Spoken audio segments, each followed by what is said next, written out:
discuss our next topic of this chapter, mole concept. Before the mole, you should have knowledge about the gram atomic mass and gram molecular mass. The gram atomic mass atom और इन ग्राम, मतलब किसी atom का जो मास है वो ग्राम में है, वो ग्राम एटॉमिक मास। डेफिनेशन क्या है हमारे पास? Amount of a substance whose mass in gram, किसी सब्सटेंस का मास जो ग्राम में है is numerically equal to its atomic mass. किसके इक्वल होगा? उसके एटॉमिक मास। तो उसे क्या कहेंगे? ग्राम एटॉमिक मास। जैसे हमारे पास एग्जांपल है, for example atomic mass of oxygen. Oxygen means एक ऑक्सीजन है, ठीक है, तो इसका हमारे पास एटॉमिक मास है 16U। U means atomic mass unit. When you are writing the gram atomic mass, जब आप राइट करते हो ग्राम एटॉमिक मास को, तो आपके पास U के प्लेस पर आ जाता है G, ग्राम आ जाता है, ठीक है। तो ग्राम एटॉमिक मास क्या बन जाएगा हमारे पास? ऑक्सीजन एटम का 16 ग्राम। मतलब हमारे पास क्या है? किसी सब्सटेंस का जो atomic mass in gram known as the gram atomic mass. Now second, gram molecular mass. Gram molecular mass का मतलब क्या है? The molecular mass of a substance in gram. किसी सब्सटेंस का जो मॉलिक्यूलर मास ग्राम में होना, वो ग्राम मॉलिक्यूलर मास। तो सेम वही देखिए, the amount of a substance whose mass in gram, किसी सब्सटेंस का जो मास ग्राम में है numerically equal to the molecular mass, और वो किसके इक्वल है? मॉलिक्यूलर मास के, तो वो कहलाता है ग्राम मॉलिक्यूलर मास। फॉर एग्जांपल, जैसे हमारे पास मॉलिक्यूलर मास मुझे पता है ऑक्सीजन का, ऑक्सीजन का मॉलिक्यूलर मास मुझे पता है 32U। 32U क्यों आए यहाँ पर? यूनिट एटॉमिक मास क्यों आए यहाँ पर? क्योंकि यहाँ पर 2 ऑक्सीजन एटम है, और 2 का मतलब क्या है? 2 ऑक्सीजन एटम। 2 ऑक्सीजन एटम मतलब 2 मल्टीप्लाई, और एक ऑक्सीजन एटम का हमारे पास एटॉमिक मास है 16, तो दोनों का कितना बन गया? 32U, atomic mass unit. तो ग्राम मॉलिक्यूलर मास क्या बन जाएगा इसका? तो मॉलिक्यूलर मास क्या बन जाएगा इसका? ग्राम मॉलिक्यूलर मास इन ग्राम। तो जो एटॉमिक मास है उसको ग्राम में लिख दो, वो बन जाएगा ग्राम मॉलिक्यूलर मास। तो U के प्लेस पर आप क्या लिख दोगे? जी, तो ये बन गया ग्राम molecular mass. Before finding the mole, you should came to know about the molar mass. Molar mass क्या है हमारे पास? Molar mass of a substance is the mass of 1 mole of that substance. उस substance का 1 मोल में जितना मास है वो कहलाता है हमारे पास मोलर मास। तो यूनिट क्या बन जाएगा इसका? हमारे पास मास क्या है हमारे पास इन ग्राम्स, और 1 मोल का है तो पर मोल, ग्राम पर mole, that is the unit of molar mass.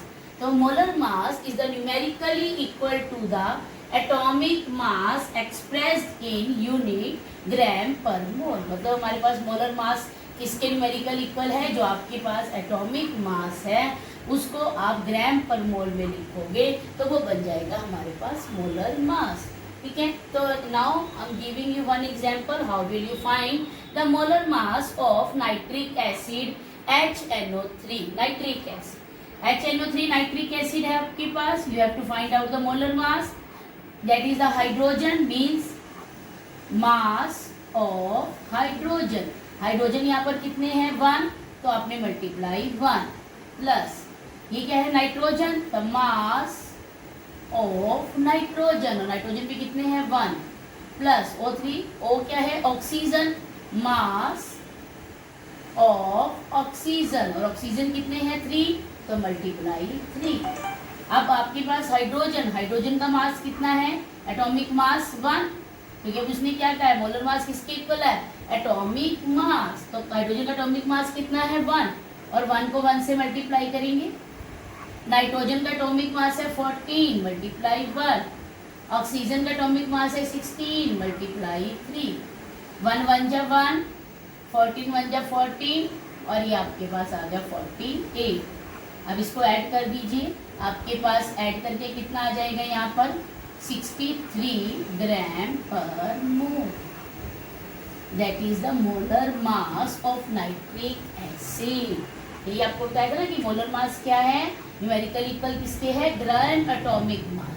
जो ग्राम एटॉमिक मास है उसको उस यूनिट में लिख दीजिए तो वो बन जाएगा मोलर मास।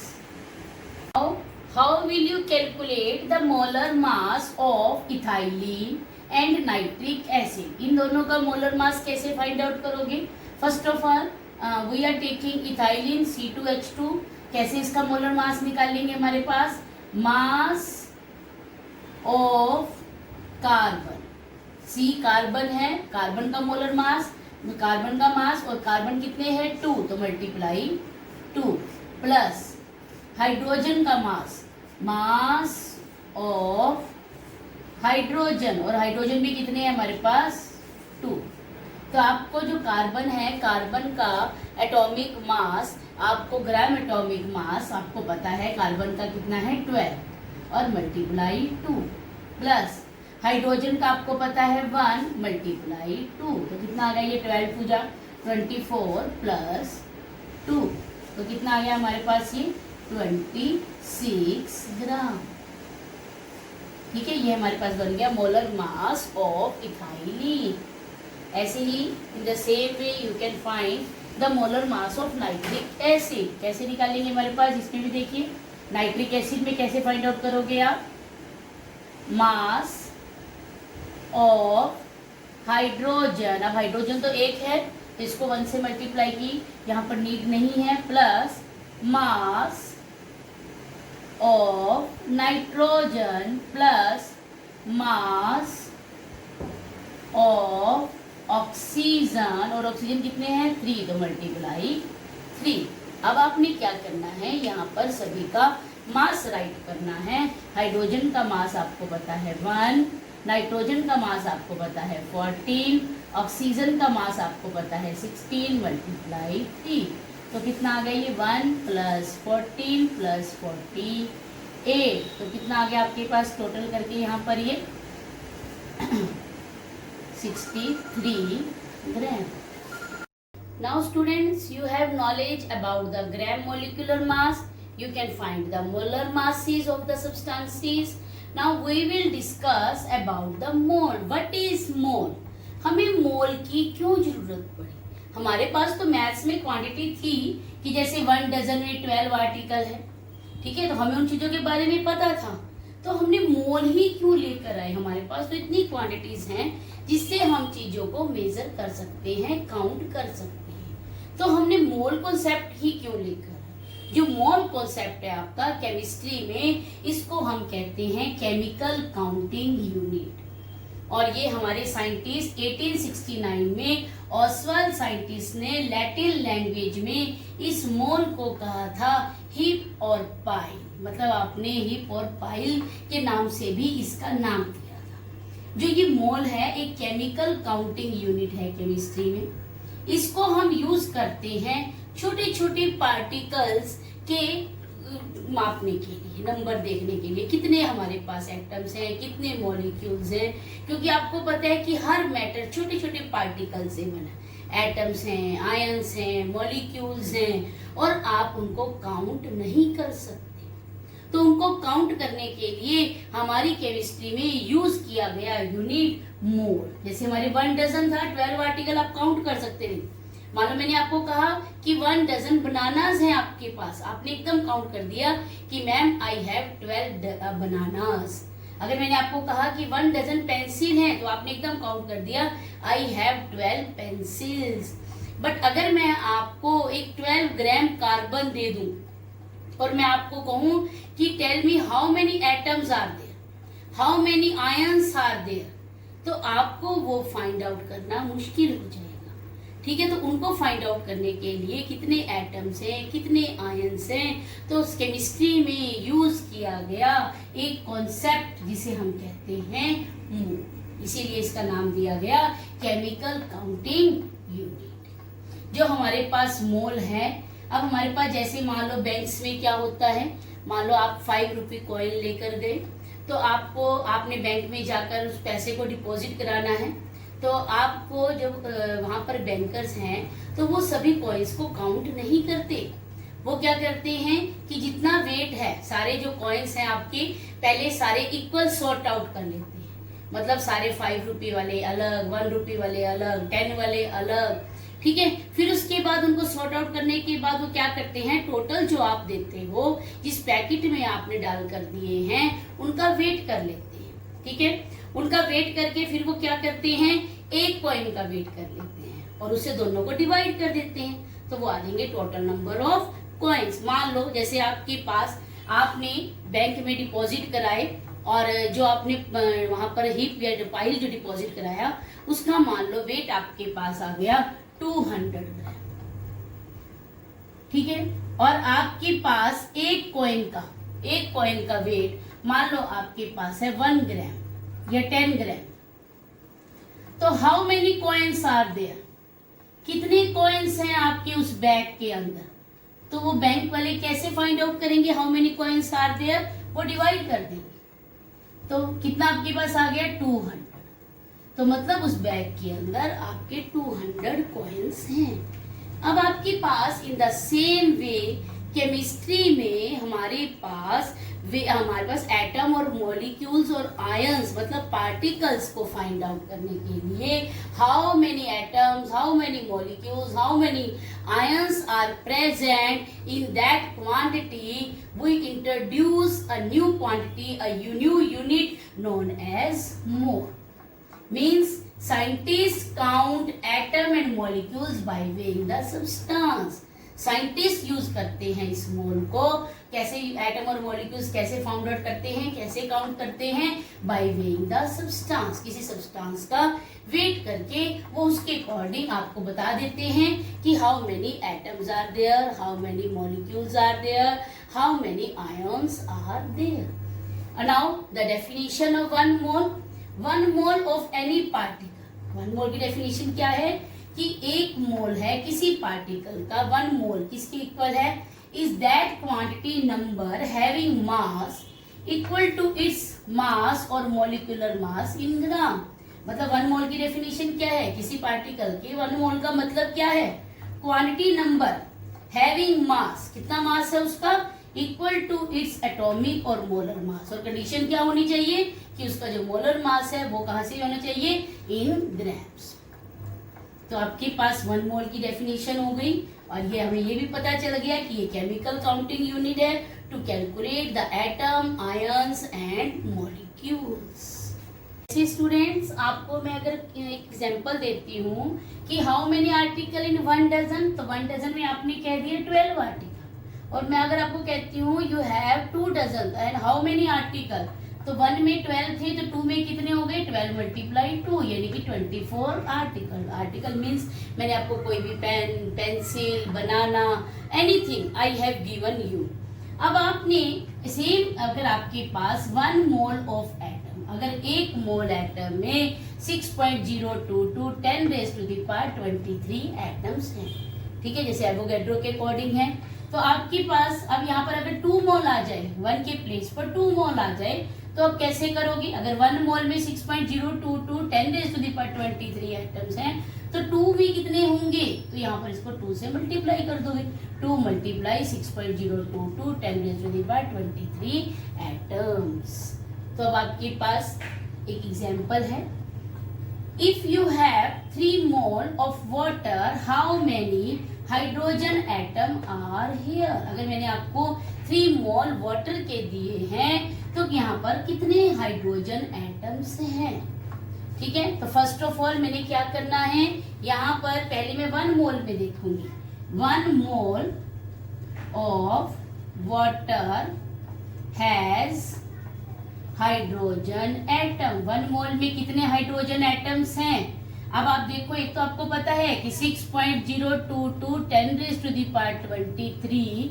अब आप इस यहाँ पर फॉर्मूला में देखिए H2O में H2 हमारे पास क्या है, 2 हाइड्रोजन एटम, ठीक है। तो 2 हाइड्रोजन एटम है तो मैंने इसको साथ में मल्टीप्लाई 2 हाइड्रोजन एटम्स, ठीक है।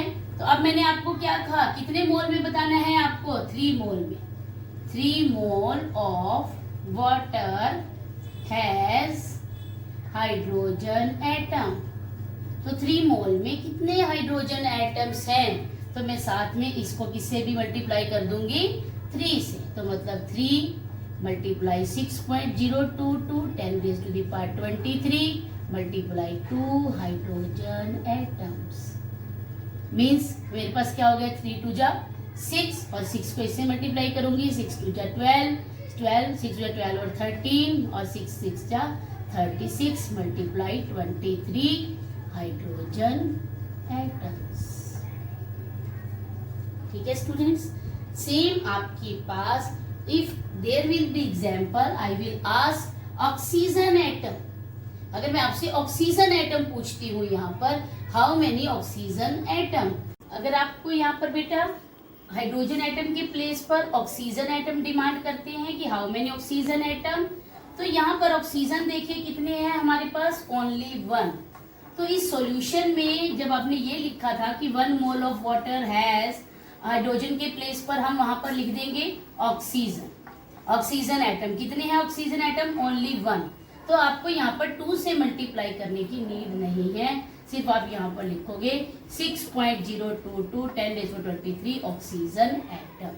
तो हमारे पास 3 मोल में कितने ऑक्सीजन एटम होंगे, तो हमने यहाँ पर साथ में क्या किया, 3 से मल्टीप्लाई कर दिया और 3 से मल्टीप्लाई करने के बाद आपके पास यहाँ पर आंसर आएगा 3 2 6 6 0 18.066 10⁻23 oxygen atoms.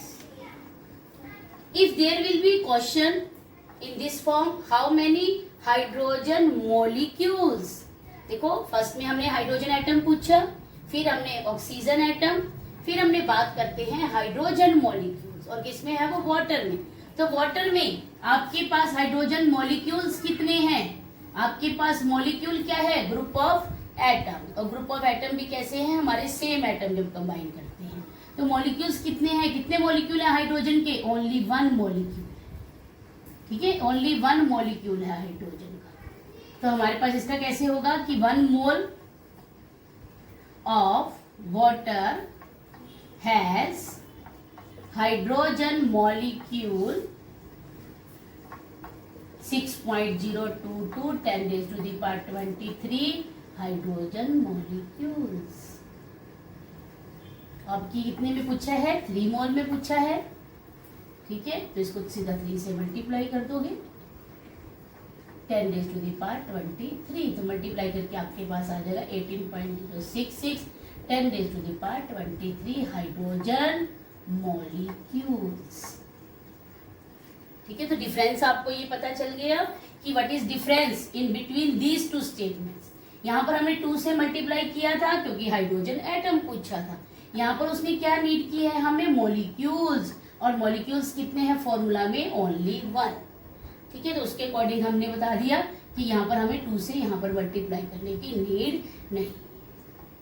Now you have to find moles, और आपको मॉलिक्यूल्स गिवन है। ठीक है, जैसे हमने आपको डेफिनेशन बताई थी कि 1 मोल कंटेन 6.022 10⁻23 molecules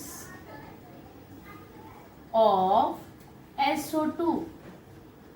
ठीक है, तो आपके पास ये थी। अब मुझे क्या फाइंड आउट करना है, मोल फाइंड आउट करना है। तो मैंने इसी स्टेटमेंट को, क्योंकि मेरे पास कितने मॉलिक्यूल्स ही गिवन है और मुझे मोल फाइंड आउट करना है, तो मैं स्टेटमेंट को रिवर्स लिख दूंगी। इसको मैं रिवर्स लिखूंगी कि 6.022 10⁻23 molecules of SO2 are present in 1 mole। ठीक है, तो 1 मॉलिक्यूल कितने SO2 में प्रेजेंट है, 1/6.022 10⁻23 मोल। तो मेरे पास मॉलिक्यूल्स कितने गिवन है, 12.044 10⁻22 molecules are present in how many mole. तो मैं कैसे करूंगी, 1/6.022 10⁻23 मल्टीप्लाई 12.044 10⁻22। मैथमेटिकल कैलकुलेशन है, सिंपल। ये 2 जा कैंसिल हो गया। हमारे पास अब क्या देखो यहाँ पर 2 multiply 10 raise to the power 22 divided by 10 raise to the power 23। Mathematical calculation है तो 23 है, 23 को मैं ऐसे भी फाइंड आउट कर सकती हूँ 10 रेज टू द पावर 22, और 23 को मैं ऐसे लिख लूँ 22 मल्टीप्लाई 10, ये कैंसिल आउट हो गया, 2 1 जा 2, 2 5 जा 10, ये आ गया आपके पास 1/5 मोल। मीन्स आंसर में आपके पास कितने मोल में है 0.5, हमारे पास सॉरी 0.2 मोल। मतलब इतने जो मॉलिक्यूल्स हैं वो 0.2 मोल के अंदर प्रेजेंट है। कितने molecules of CSO sulphur dioxide कितने मोल के अंदर प्रेजेंट है 0.2 मोल के अंदर प्रेजेंट है। Okay, thank you students.